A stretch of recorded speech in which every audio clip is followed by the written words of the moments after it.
My name is Jay Baker. I own a company called Fat Dog Shellfish here in Great Bay, New Hampshire. We're an oyster farm. We've been around since 2011, and my background is in habitat restoration work, water quality remediation, and similar efforts for the state of Massachusetts.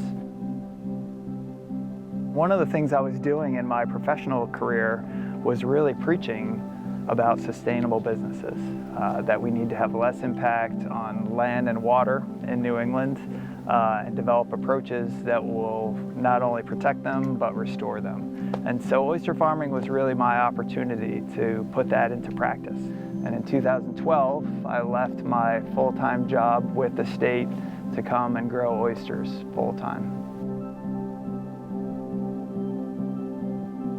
There are so many ways that oysters really benefit the environment that they're in. So one issue that many of the embayments and estuaries in New England and really all around the world are facing is over-enrichment. Too many nutrients flowing into the water body from stormwater runoff. And the response of the system to that is to grow more plankton. They're feeding on those extra nutrients, and that can actually be bad for the system. So by adding oysters, we're adding filter feeders. So those filter feeders are aggressively pumping that plankton out of the water column, incorporating it into their tissue, and then we're harvesting it and taking it out of the system. So we're actually exporting nutrients from the system by adding oysters. So each oyster, it's often compared to grapes and wine, will kind of take on the characteristics of not only the bay, but the salinity, proximity to the ocean really can drive the taste of an oyster, and it gives us different marketing angles that we can use to describe the flavor profile and the look and the feel of our oysters.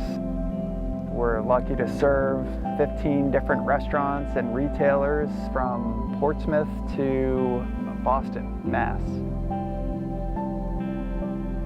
When I started this business only 6 or 7 years ago, the ideal oyster was a large oyster. But because a lot of new people are trying oysters, they don't want a giant on their plate.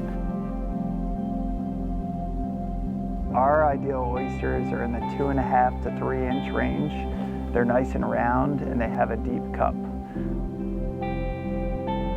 We're always striving to produce more oysters, not only more oysters, but better oysters. And so it was important for us to find a backer who understood what aquaculture is, because like with a corn or soybean farmer, we're buying seed and we're growing that seed. So having a source of credit like Farm Credit East is key for us.